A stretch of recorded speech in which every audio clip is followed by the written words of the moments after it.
მოგესალმებით. ეს არის გადაცემა შეუზღუდავი სივრცე. მე მისი წამყვანი ანი დოლიძე ვარ. ვინ რატომ ირჩევს ან არ ირჩევს სასწავლებლად ბათუმის უნივერსიტეტს? დღეს ჩვენ ამ თემაზე ვისაუბრებთ. სტუდიაში მოწვეული ყავს აბიტურიენტები ლელა შარაძე, რომელიც თბილისის ივანე ჯავახიშვილის სახელმწიფო უნივერსიტეტში აბარებს და მარიამ ტარიელაძე, რომელიც ბათუმის შოთა რუსთაველის სახელმწიფო უნივერსიტეტში აბარებს. მოგესალმებით. ლელა, პირველი კითხვით შენ მოგმართავ. პირველ რიგში მაინტერესებს, რატომ გადაწყვიტე უმაღლესი განათლების მიღება თბილისში?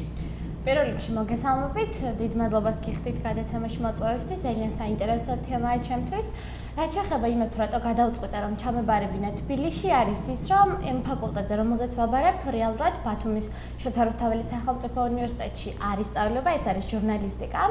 აქედან გამომდინარე, ესე რომ ვთქვათ, გავხდი იმის წინაშე დავდექი, რომ უნდა ჩავემბარებინა თბილისის სახელმწიფო უნივერსიტეტში, თუმცა გარდა ამისა, რომ ყოფილიყო ბათუმის შოთა რუსთაველის უნივერსიტეტში, მაინც თბილისში შევარჩევებდი არჩევას, იმიტომ რომ პროფესურა ძალიან განსხვავდება სწავლის ხარისხის მიხედვითაც, თვითონ პროფესორების მიხედვითაც, დეკანების მიხედვითაც და ამ ყველაფერთან ერთად გადავწყვიტე, რომ თბილისში შემეჩერებინა ჩემი საბოლოო არჩევანი.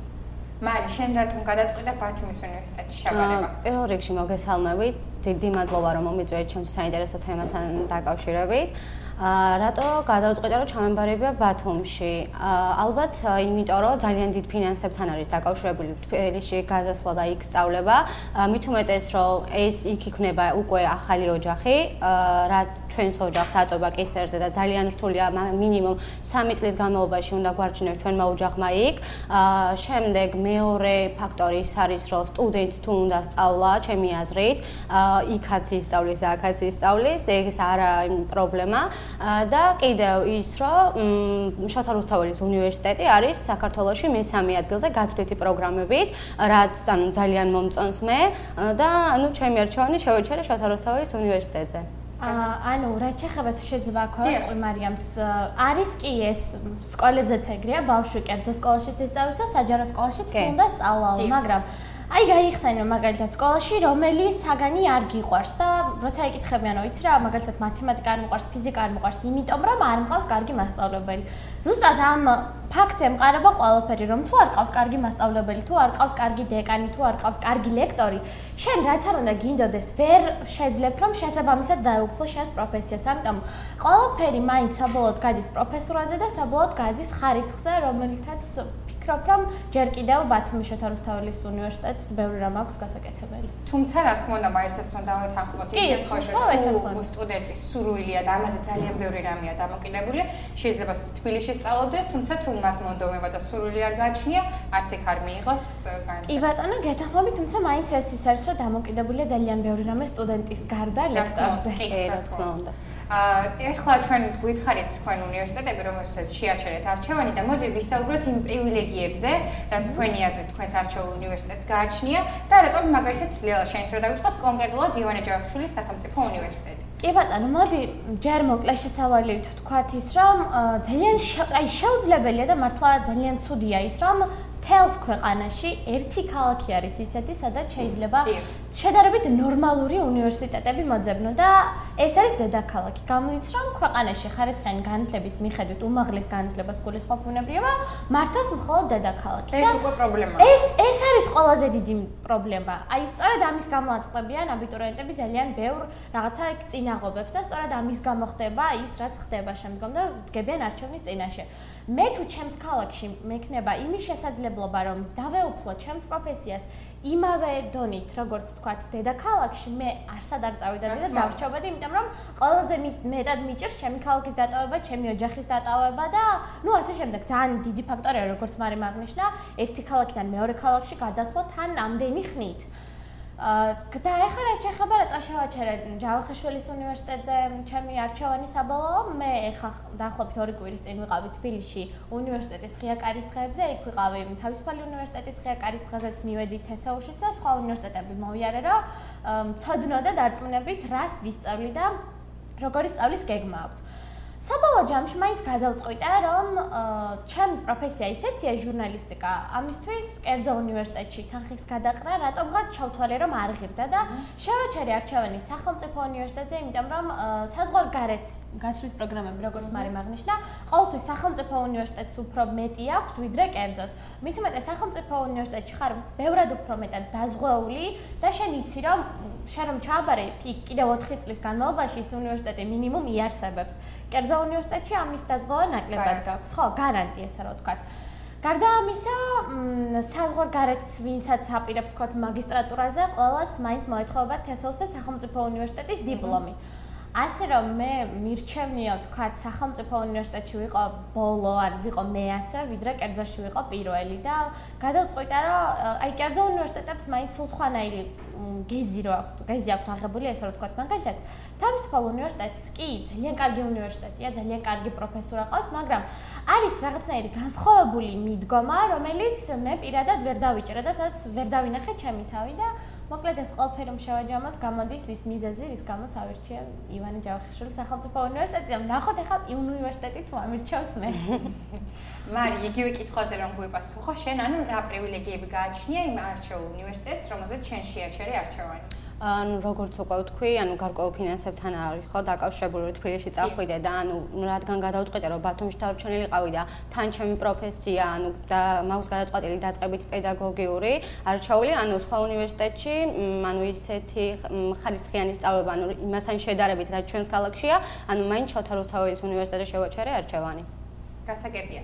ლელა, იცი რა მაინტერესებს? თუ გახსოვს რაიმე მოვლენა, რაც მაგალითად ივან ჯავახიშვილის უნივერსიტეტის სტუდენტებს გაუპროტესტები, ან აქცია, მსგავსი სახის ინფორმაციას თუ გაეცანი არჩევის? კი ბატონო, როგორ არის, ახლა გეტყვით, ზოგადად ეს არ მხოლოდ თესაუში, არამედ ბესაუშიც ხდება და ზოგადად ყველა უნივერსიტეტში ხდება, როდესაც არის ეს ადამიანები, ინდივიდები ვართ, ამაზე ხო ყოველთან ხდებით. შესაბამისად, მე მომწონს თეთრი, მაგრამ შენ მოგწონს შავი. აქედან გამომდინარე, თუ რაღაც არის ნაწილობრივ შავი და ნაწილობრივ თეთრი, მე არ მომეწონება ეს, იმიტომ რომ იქ არის ის მხარე, რომელიც მე არ მომწონს. აქედან გამომდინარე, ყველა უნივერსიტეტში და ზოგადად ყველა სფეროში არის ადამიანები, რომლებიც რაღაცას აპროტესტებენ. ზოგიერთი ისეთი, ვისაც გონია, რომ რაღაც უკეთესი უნდა იყოს და ამ უკეთესობის სურვილი იმდენად უბიძგებთ, რომ უკვე ძალიან დეტალებში ეძიებენ და ყველაფერს აპროტესტებენ. მსგავსი ფაქტები ახლა თესაუსში ერთი ამბები იყო რამოდენიმე თვის წინ ახალ პირველ სემესტრში ლექტორთან დაკავშირებით. კი რა თქმა უნდა, ესეთი იყო თქვათ ბესეუშიც ანალოგიურად, როდესაც ჩემ მეგობარი ღებულობდა მონაწილეობას უნივერსიტეტის პირველი დღეები არა ლექციებზე, არამედ აქციებზე გაატარეს და მსგავსი რაღაც აპროტესტო აქციები ყველგან არის, არ მხოლოდ უნივერსიტეტებში, არამედ ყველგან, იმიტომ რომ უბრალოდ შეუძლებელია ყველას რაღაც თანაბრად მოსწონდეს. შესაბამისად, ზოგი რას აპროტესტებს, ზოგი რას. და ის რომ მე ვიცი რომ თქვა თუნდაც ამ თესაუს ყველაფერი კარგი არ აქვს, იმიტომ რომ ეს არის უბრალოდ შეუძლებელი. რომ ყველაფერი ქონდეს თანაბრად კარგი, მაგრამ აი იმ რაღაცებთან შეფარდებით მაინც ფიქრობ, ჩემი არჩევანი საბოლოო იქნება. მარი, შენ ზემოთ ისაუბრე პრივილეგიებზე, რაც შენს უნივერსიტეტს გააჩნია და იქვე თქვი და ახსენე გაცვლითი პროგრამები და მგონი თქვი რომ მესამეა შოთა რუსთაველი საქართველოს მასშტაბით გაცვლითი პროგრამების მიხედვით. შესაბამისად, გამიჩნდა კითხვა, აპირებ თუ არა შენ სწავლის გაგრძელებას ევროპაში ან ამერიკაში და თუ აპირებ რატომ? ჯერ არ მაქვს გადაწყვეტილი რომ გაცვლითი პროგრამებით საზღვარგარეთ წავიდე, მაგრამ ვაპირებ ჯერ არ მაქვს გადაწყვეტილი, მაგრამ არ ვიცი რა მოხდება, არ აქვს ამას. ხო, ეგ მგონი ყველას უნდა ეხა ვის არ უნდა რა. სურვილი აქვს. ყველა სურვილია. უცხოური გამოცდილების მიღება მაინც ყველასთვის ფიქრობ აუცილებელია, ვისაც ამის მცირედი შესაძლებლობა მაინც აქვს. შეიძლება ყველას უნდადეს, მაგრამ ბუნებრივია ყველა ვერ შეძლებს, ხო? ვისაც აქვს შესაძლებლობა ვურჩევ რომ მართლა მოინდომეს და ეს უცხოური გამოცდილება ყველამ უნდა ვნახოთ აუცილებლად, იმიტომ რომ უნივერსიტეტის თუ გაძლევს ამის საშუალებას, აუცილებლად უნდა გამოიყენო ეს შანსი შენს, მეც, შენცანი და რა ვიცი, ყველამ ვისაც მცირედი საშუალება მაინც გვაქვს, იმიტომ რომ მე უფრო კარგად ვხედავთ ჩვენს მინუსებს, ჩვენს პლუსებს და იმ მინუსების გაპლუსებას უფრო მარტივად ვცდილობთ. ლელა, შენ კითხავ, ისევ შენი აზრით, აქვს თუ არა უპირატესობა და რამდენად დიდი უპირატესობა ევროკავშირის წევრ ქვეყნებში უმაღლესი განათლების მიღება?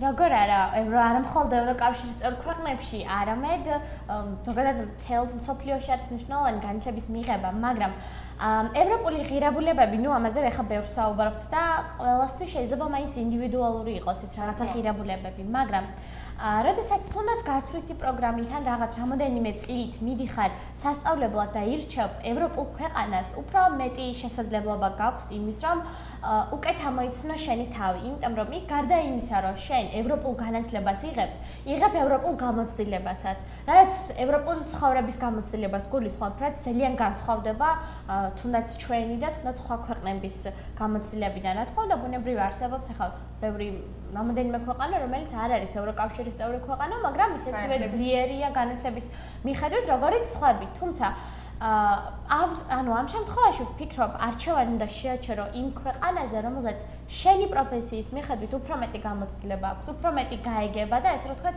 უფრო მეტ გამოცდილებას მოგცემს და არა იმის მიხედვით ქვეყანა წევრია ევროკავშირის, ნატოს თუ საერთოდ არა წევრია არც ერთი ორგანიზაციის. მარი, შენი რა მოსაზრების ხარ სტუდენტის მუშაობასთან დაკავშირებით და შენი აზრით, რამდენად შესაძლებელია სწავლის პარალელურად მუშაობა? ძალიან მომხრე ვარ ამის, რომ სტუდენტმა იმუშაოს და თავის ოჯახს დაეხმაროს იმაში, რომ სწავლის ფულის გადახდაში დაეხმაროს. მაგრამ არის ეს ფაქტორი, რომ მეორე კურსამდე არ შეუძლია სტუდენტს, რომ დროც არ აქვს ამის, რომ სწავლას შეუთავსოს სამსახური. ამიტომ უწევს, რომ ოჯახს გადაუხადოს ესათვის ფული. ხო, თანხა. ისევ ფინანსურ პრობლემებთან მივდივარ. ხო, ყველას მივყავართ ბოლოს ფინანსურ პრობლემებთან. ბუნებრივი ასეა. იცით რა, არის რამოდენიმე პროფესია, რომელსაც სჭირდება სპეციალური სპეციფიკა, სჭირდება რაღაც სპეციალური, რასაც უნდა დაეუფლო. აქედან გამომდინარე, მე დავესწარი ჟურნალისტიკის ლექციებს და მივხვდი, რომ პირველ კურსზე, ახლა თანაბარი, მაგრამ მეორე კურსიდან ძირითადად დიდი სასწავლი მართლა არაფერი არაა. ასე რომ ძალიან მინდა რომ მე თუნდაც მეორე კურსიდან ვიმუშაო. ასე ვფიქრობდი მანამდე, მაგრამ მივხვდი რომ ის დრო თუნდაც რაც უნდა დავხარჯო მუშაობაში და რის გამოც სწავლა უნდა შევამცირო და აქეთ რაღაც ხელფასი ავიღო, იმიტომ რომ თქვა სწავლის გადასახადი ჩემით გადავიხადო, ან რაღაცაში შევეხიდო ჩემს მშობლებს.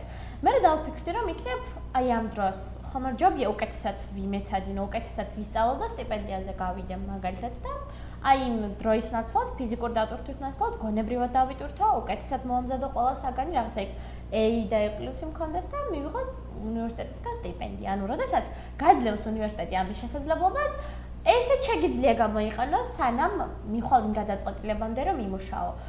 პირველ კურსზე მეც ვეთანხმები მარის, რომ სისულელეა ნამდვილად მუშაობა, იმიტომ რომ ჯერ მაინც გარემოსთან ადაპტირება, რაღაცა იქ უფრო ბევრი მეტი საგნის სწავლა გიწევს პირველ კურსზე და მესამე მეოთხე კურსზე უკვე თავისუფლად შეგიძლია, როდესაც დასწრებადობაც თავისუფალია, როდესაც გრაფიკიც თავისუფალი გაქვს, მუშაობა და უნივერსიტეტები ხელსაც უწყობენ სტუდენტებს, ჩემს ირგვლივ ყველა მეგობარი თითქმის ვინც სტუდენტია მუშაობს, უნივერსიტეტიც თავისუფლად უწყობს ხელს და სამსახურიც უწყობს ხელს ლექციების დროს უშვებს. თუმცა მაინც ვფიქრობ, რომ პარალელურად სწავლა და მუშაობა შეიძლება ხელი შეუშალოს. შეიძლება ხელი შეუშალოს, აი მაგალითად გააჩნია მუშაობასაც. მაგალითად ახლა ბიზნესის ადმინისტრება, მე არ გამიგება, მაგრამ ვიცი რომ რაღაცა სპეციფიკა აქვს ამ საგანს, რაღაცა სპეციალური განსაკუთრებული უნდა ისწავლო, ისევე როგორც თქვათ ეკონომიკურზე. არის გარკვეული საგნები, არის გარკვეული ისეთი პროფესიები, რომელზეც რაღაცა განსაკუთრებული სწავლა არ გიწევს. ამიტომ ის დრო შეგიძლია გამოიყენო. თუ სტუდენტი ხდება იმდენს, რომ იმუშაოს რაღაცა შეეხიდას, იმდენსაც უნდა მიხვდეს, რომ თუ უფრო მეტად მოტივირებული გახდება, შეიძლება ეს თანხა უნივერსიტეტიდანაც მიიღოს. რა თქმა უნდა.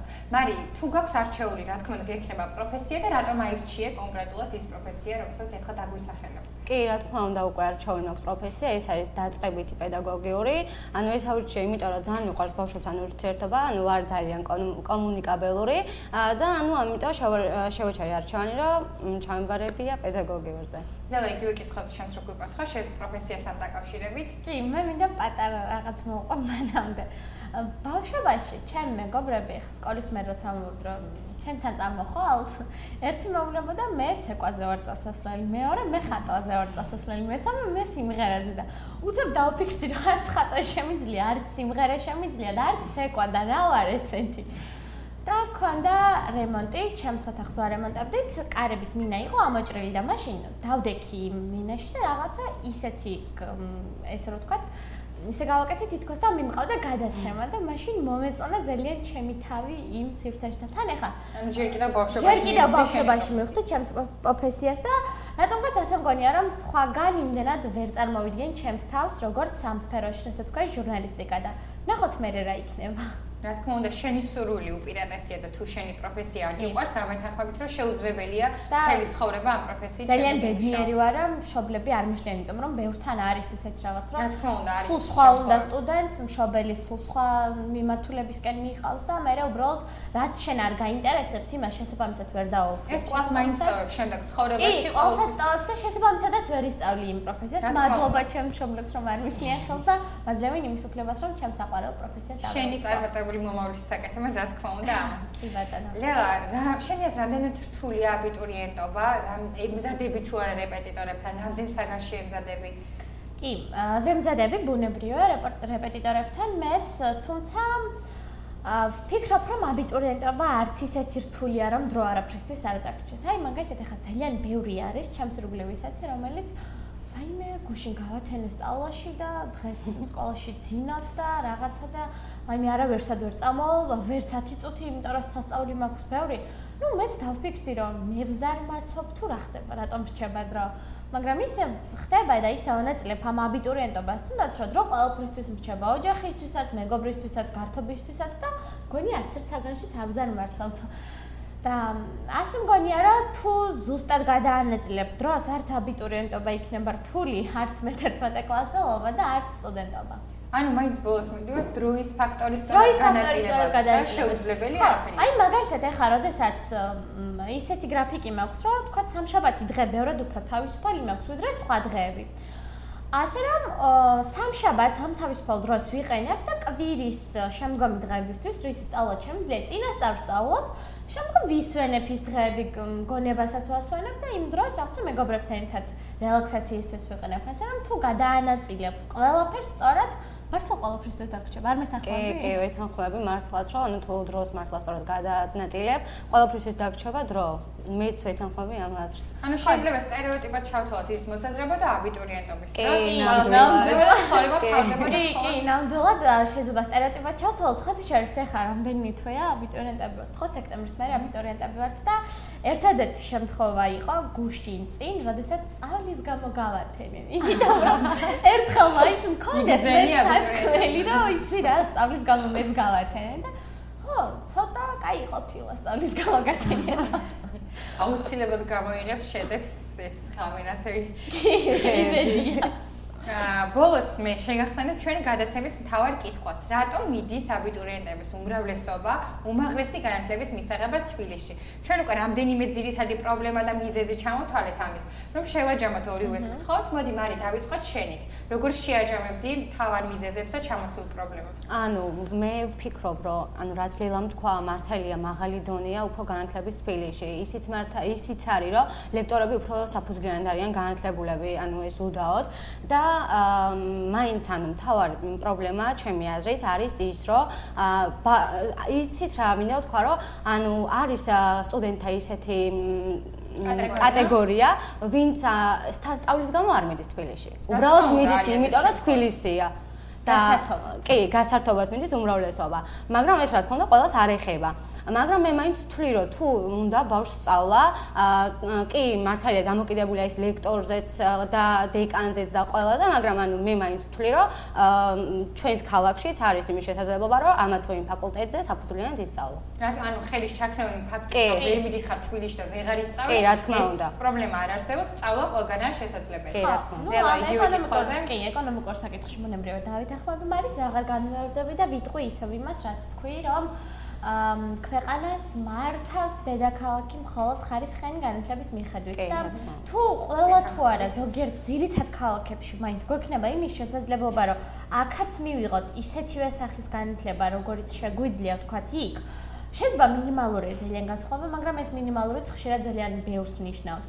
ანუ პრობლემა მთავარი მაინც ის არის, რომ ქვეყანას ერთი ქალაქი მართავს, პრობლემა არის ის, რომ ეხლა სხვა შორის ძალიან ბევრს საუბრობენ ამ ჩვენს თაობაზე. სხვანაირი თაობა მოდის, ამბობენ ვებია ბაბუები მშობლები.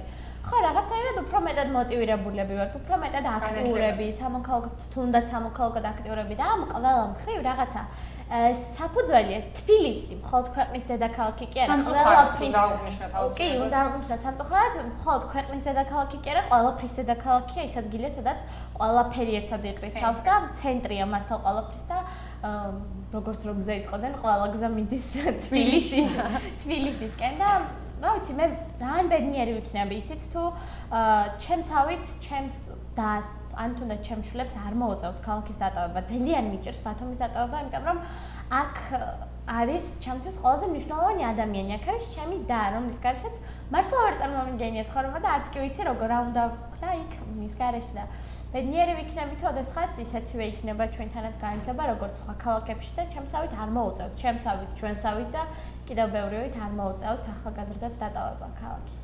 ანუ შენ არ მიეკუთვნები და არ შენ მარი იმ კატეგორიას, რომელიც მაგალითად მხოლოდ იმიტომ წავიდოდა თბილისში, რომ აქვს ინტერესი დამოუკიდებელი ცხოვრების და ამით შენი მიზანი არის განათლება. დამოუკიდებელი ცხოვრება არ ნიშნავს იმას, რომ თქვა მშობლებისგან დამოუკიდებლობა. დამოუკიდებელი ცხოვრება ისიც შეგიძლია მშობლებთან ერთადაც. თავი მიზანი ეს ნამდვილად არ არის, მაგრამ ფიქრობ ის 4 წელიც მაგ მხრივაც საინტერესო იქნება, უფრო მეტად აღმოვაჩენ საკუთარ თავს და მივხვდები რისი შესაძლებლობები მაქვს.